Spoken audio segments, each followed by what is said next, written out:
The downtown Duluth Public Library is now 40 years old and needs repair of some of its critical infrastructure. Now, earlier this year, the Duluth Library Foundation entered into a partnership with the city, the library, and workforce development to explore a new vision for the future of the downtown facility. Joining us now with more on this is Erin Kreeger, Executive Director of the Duluth Library Foundation. Erin, thank you very much for being here tonight. Why is a redesign of the library necessary? Well, like you mentioned, it opened over 40 years ago.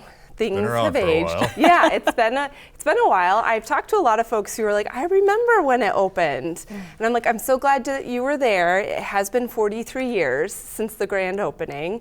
And the infrastructure is aging. The roof is leaking, the mechanics are old and failing, there's no insulation.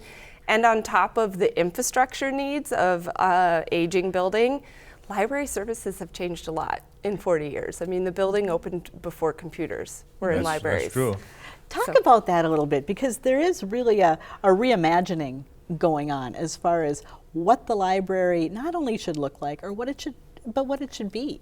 Yeah, library services have changed a ton, even in the last decade. You know, there's a lot. It's not just a warehouse for books anymore. Libraries are places where people come to gather, to be in community, to use our public computers, to participate in story times or programs, STEM activities, book clubs. And the library really is at a critical point of reimagining on how we can better serve the public and what they want to see in programs and services, and set ourselves up so that we have a library in 20 years that meets the library services of the future. So can the public then get involved in helping the library change?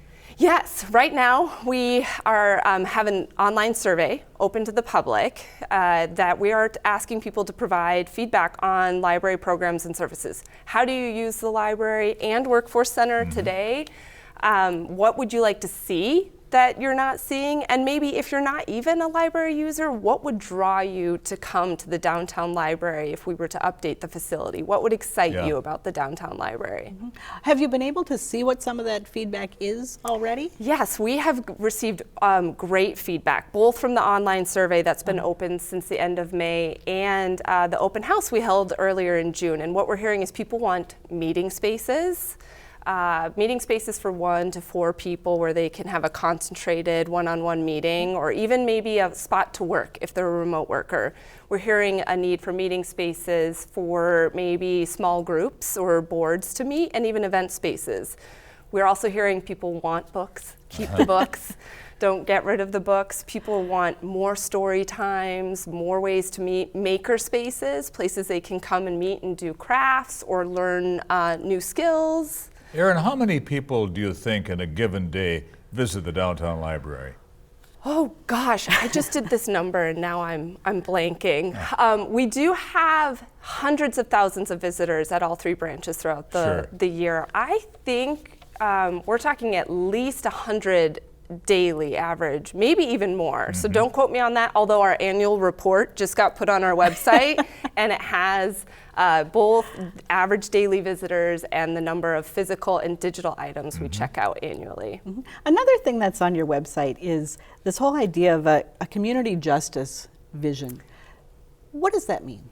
Well, that was really established by the city team when they're thinking about city facilities. But from the Library Foundation, when we were thinking about community justice and a community justice vision, you know, libraries are one of the only places in a community that people can visit, no matter their background, no matter their age, for free, and experience everything for free. And they're really a place of gathering to support the most vulnerable in the community, but also to provide enrichment for all members of our community. And so having a really strong public library that has tele-access helps break the digital divide, helps people access resources to help with economic development and their continued education, is really important to a thriving community, particularly downtown and in the Central Hillside area. The Duluth Library, of course, is part of the Arrowhead library system. How big is that system? Oh gosh, that serves most of the northern part of Northern Minnesota. Iron Range area. Iron Range. And the Arrowhead library system helps us to gain access to programs like Libby, which is the digital tool where you can check out ebooks or audiobooks, and they help us get that at really great prices so that we can share in that contract with other libraries in the northern region, and interlibrary loan. So if we don't have it, one They of our do. partner libraries has it, and we can track it down for you. If you borrow a book, say from the Virginia Library, must that book be returned to Virginia or can be returned in Duluth? Well, I really hope you'd return it to Virginia, Okay. but in a pinch, I'm sure we can help you out if you drop it off I at hear the what you're Duluth saying. Public Library. We'll get it back to where it needs Sure. to go. You mentioned economic development and the role that the library can play in that. And one proposal is to co-locate the city's workforce development center in the library. How would that work? Would they merge into one entity, or would they share space? They would not merge into one entity. Think about the downtown library facility becoming a community hub, kind of like a mall that has multiple retail spaces. The workforce development would have its space, and the library would have its space, and potentially other partners in the community would have a space in this new community hub. The natural fit of workforce development and the library both being in the same facility is that a lot of people come and use the public computers at the library for workforce needs. Resume help, applying for jobs, certifications, training, government forms.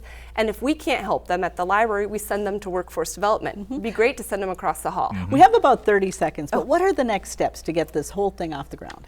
Really, we just need to hear from the public. The library and this new building will not fit you if you don't give us feedback. So if you can go to our website at duluthlibraryfoundation.org, there is a survey you can take, and it will be open for another 2 weeks. So All we'd right. love to hear how you want to use the library. Very well. Thank you very much, Erin Kreeger, Executive Director of the Duluth Library Foundation. Thanks, Erin. Thank you. You bet. Thank you.